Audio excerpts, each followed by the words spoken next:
How Israel came to lose the use of Yahweh's name is telling. During their Babylonian captivity, imposed because of their infidelity to Yahweh, the Jews' captors called them by the name of their God, Yahudim, Yahweh's people. But because they were conquered exiles, slaves, the name was naturally used not only as a national moniker, but also as an epithet. This, of course, grated on the collective Jewish psyche. A generation or two of this, and what should have been a blessing became a curse. Calling a Jew a Yahudi in Babylon would have been like calling an African American a nigger or a Mexican American a wetback. It was taken as an offensive slap in the face, an insult. Rather than acknowledge their guilt and return to Yahweh, however, these Yahudim simply retreated into a deeper state of denial. Though they left their scriptures more or less intact, for the moment, they refused to pronounce or write the name of Yahweh. In time it became illegal, a blasphemy punishable by stoning, to utter the name of God. When they came across it in oral scripture recitations, they substituted the word Adonai, meaning Lord or Master. This was precisely as Satan had planned it, for the name of the prototypical false god, Baal or Bel, meant that very thing. The priests and rabbis of Babylon had, in their stubbornness, been deceived into substituting a loving husband for a cruel and capricious master. Hosea is saying that this fatal error will be undone in the end. The prophet continues, In that day I will make a covenant for them with the beasts of the field, with the birds of the air, and with the creeping things on the ground. Bow and sword of battle I will shatter from the earth, to make them lie down safely. I will betroth you to me forever. Yes, I will betroth you to me in righteousness and justice, in loving kindness and mercy. I will betroth you to me in faithfulness, and you shall know Yahweh. Warfare of the sort described by the prophets, nuclear, chemical, and biological, is not only lethal to men. All living things suffer. But Yahweh here is making a promise to the beasts of the earth. When this is all over, he will abolish war forever as his people come to know him. It's as if he's giving this permanent peace to his beloved Israel as a wedding present. He is the Prince of Peace, after all. It shall come to pass in that day that I will answer, says Yahweh. I will answer the heavens, and they shall answer the earth. The earth shall answer with grain, with new wine, and with oil. They shall answer Jezreel.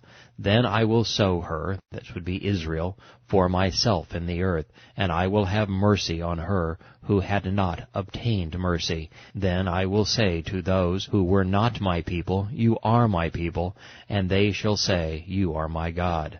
Hosea 2:18-23. Jezreel, the name prophetically given Hosea's eldest son, means God sows. We are taking a peek at the conclusion of the matter here. We shall soon learn that rain will be withheld from the earth during the last 3.5 years as the Jews flee from the Antichrist.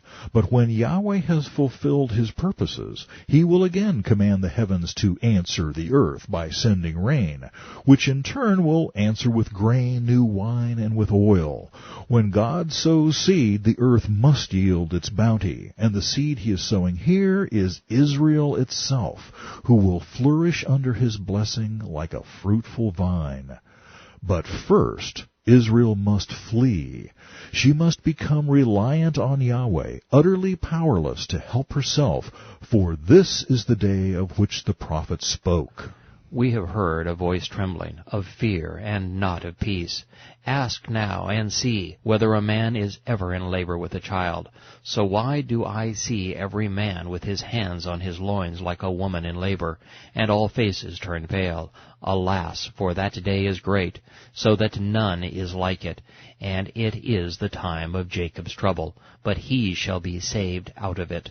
Jeremiah 30:5-7. Like I said, good news, bad news.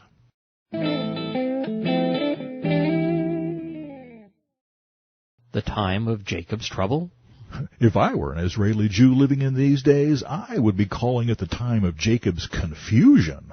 I'd be saying to myself, wait a minute. Less than a year ago, we finally figured out who Yahweh was.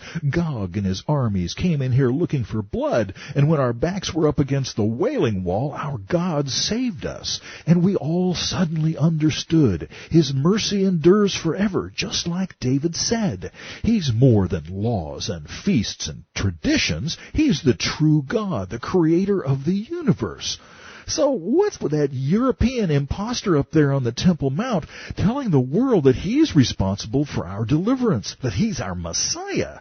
He's not even Jewish. He doesn't fit the profile. There are hundreds of prophecies about the Messiah, and he doesn't fit any of them. But if we don't buy into his scheme and worship him, the penalty is death, and he's just the guy to do it. So now we're on the run. We're being forced to abandon Jerusalem, to leave Israel. Everything we've worked for is gone.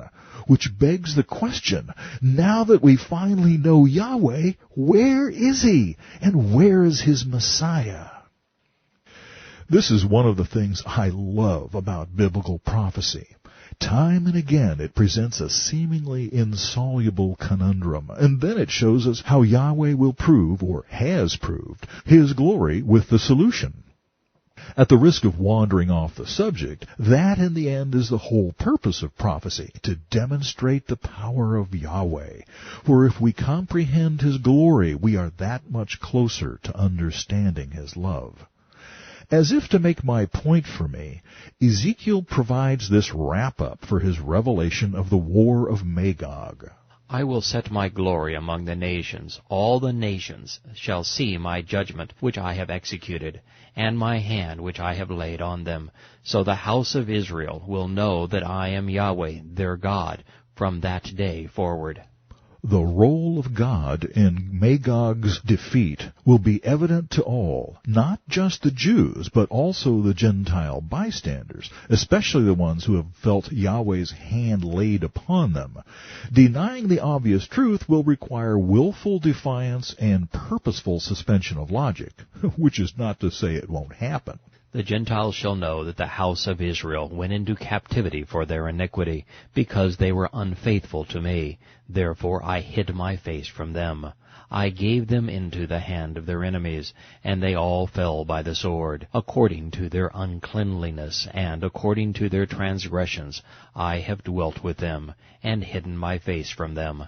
This, of course, is something pre-rapture Christians intuitively understand about the Jews, whether or not they understand Yahweh's plans for their restoration. God's protection of Israel will be the only logical explanation for the lopsided outcome of the Battle of Magog. But if Yahweh is providing refuge now, why has he been hiding his face from them for the past 1900 years? Could it have something to do with their national rejection of Yahshua of Nazareth? Frankly, I don't know if the tribulation Gentiles will be able to do the math on this, but the fact of prophecy remains. They will recognize that God's mighty hand has everything to do with Israel's fortunes. Therefore, thus says Yahweh, now I will bring back the captives of Jacob, and have mercy on the whole house of Israel. And I will be jealous for my set-apart name, after they have borne their shame, and all their unfaithfulness in which they were unfaithful to me, when they dwelt safely in their own land, and no one made them afraid. When I have brought them back from the peoples, and gathered them out of the enemy's lands, and I am set apart in them in the sight of many nations, then they shall know that I am Yahweh their God, who sent them into captivity among the nations, but also brought them back to their land, and left none of them captive any longer. And I will not hide my presence from them any more, for I shall have poured out my Spirit on the house of Yisrael, says Yahweh. Ezekiel 39:21-29. The prophet here gives us a snapshot of a work we see in process, the regathering of Israel. It has begun, but it is by no means complete, for Yahweh has not yet poured out his Spirit on them as a nation. Since the reign of David, rare have been the moments when Israel has been faithful to Yahweh. Thus equally rare have been the times when they dwelt safely in their own land, and no one made them afraid. And yet, for his own name's sake, Yahweh in these days will bring them back to himself. So it's ironic, in a way, that David should have such a clear view of Israel's predicament in these strange days. I will call upon Yahweh, who is worthy to be praised. So shall I be saved from my enemies. The pangs of death surrounded me, and the floods of ungodliness made me afraid. The sorrows of Sheol surrounded me. The snares of death confronted me. In my distress I called upon Yahweh, and cried out to my God. He heard my voice from his temple, and my cry came before him, even to his ears. There's nothing like having your back to the wall to give you a fresh perspective on your need for a close relationship with God.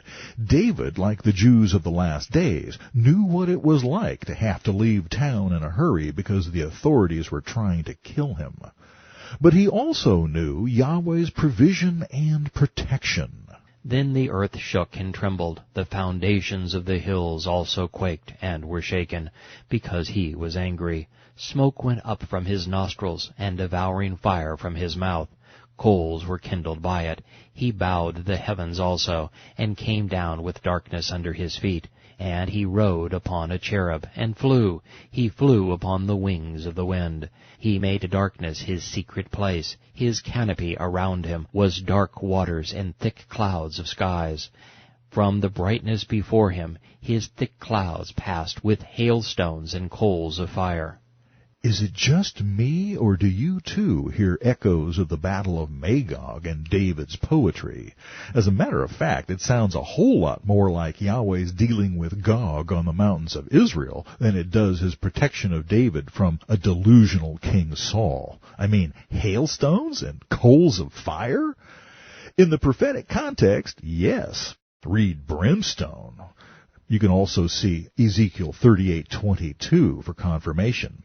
To make sure we'd get it, David said it again. Yahweh thundered from heaven, and the Most High uttered his voice. Hailstones and coals of fire. He sent out his arrows and scattered the foe. Lightnings in abundance, and he vanquished them. Then the channels of the sea were seen. The foundations of the world were uncovered. At your rebuke, O Yahweh, at the blast of the breath of your nostrils. We've heard something like this before in 2 Samuel 22, in chapter 17 of this book. Again, we are reminded of the scope of the devastation that will take place during World War III. And although it's a man-made war, passages like this make it abundantly clear that Yahweh is not a passive bystander, but an active participant. He sent from above. He took me. He drew me out of many waters. He delivered me from my strong enemy, and from those who hated me, for they were too strong for me. They confronted me in the day of my calamity, but Yahweh was my support. Psalm 18:3-18. David knew what it was like to depend on Yahweh. Israel has forgotten, so their God is going to give them a 3.5-year refresher course. What will that be like? Jewish self-reliance, something we Americans naturally tend to admire, has been crafted and perfected over the years into a subtle form of idolatry. Yahweh intends to break the idolatrous pride that has emerged from being on the winning side of too many battles. In that day man will look to his Maker, and his eyes will have respect for the set-apart one of Yisrael. He will not look to the altars, to the work of his hands. He will not respect what his fingers have made, nor the wood images, nor the incense altars. Isaiah 17:7-8.